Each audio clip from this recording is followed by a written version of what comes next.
Everyone, তো আজকে তো সোমবার, সকালে স্নান টান করে জলদি জলদি পুজো দিতে হবে। তো আমি জলদি জলদি শাওয়ার নিয়ে নিলাম।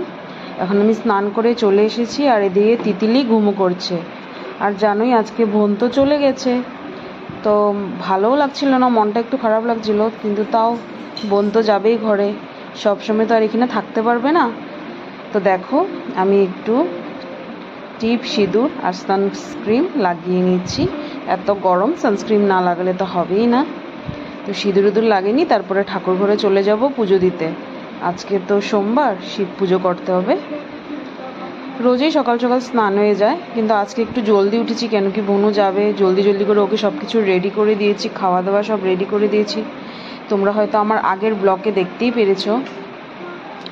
তো এখন আমার সিঁদুর টিঁদুর পরা হয়ে গেছে, আর তিতিলি ঘুনো করছে, তো ভাবলাম জলদি জলদি আমি পুজো করে নিই।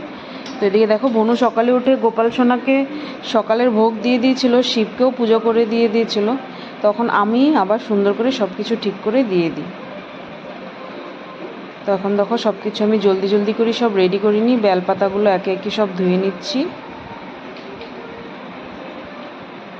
এখন ঠাকুরের বাসনগুলো আবার সব কিছু ধুয়ে এখন গ্লাসের মধ্যে জল টল নিয়ে ঠাকুরকে, গোপালকে ভোগ দিয়ে দেব।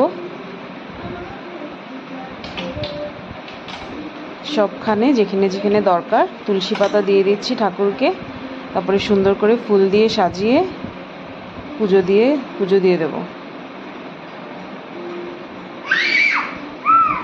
আজকে ফুলটা এত বেশি পাইনি, কেন কি আমি সকালে বৃষ্টি পড়ছিল, তাই বাইরে যাইনি। আর সাইড দিয়ে হয়তো তিতিলিরও আওয়াজ শুনছো, তিতিলিও আমার সাথে ভয়েস ওভার দিচ্ছে।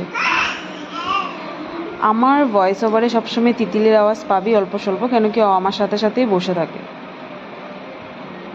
তো এখন আমি শিব পুজো করে নিচ্ছি।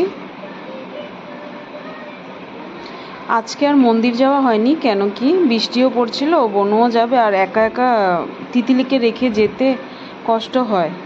তো তাই আর মন্দিরে যাইনি। আর ঘরে তো শিব আছেই, একখানে পুজো করলেই হয়। মানে কি, মন্দিরে গেলে একটু ভালো লাগে, তাই আর কি মন্দিরে যাওয়া। আর ঘরে পুজো করো, মন্দিরে গিয়ে পুজো করো, একই ব্যাপার। ঠাকুর তো সবখানে সমানই হয়।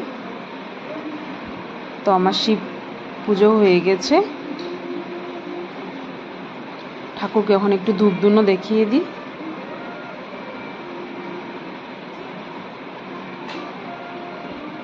এদিকে দেখো, আমি পুজো দিতে দিতে তিতলি বুড়িও উঠে চলে এসেছে ঠাকুর ঘরে। তারপর এদিকে আমাদের আর একটা শিব আছে, এখানেও একটু ভালো মতন পুজো করে নিই। জানি হয়তো তোমরা বলতে পারো বাড়িতে দুটো শিব রেখতে নেই, তো এখন কি করব বলো, এটা আমাদের ঘরেরই ছিল। এটা এখন মানে প্রতিষ্ঠিত শিব, তো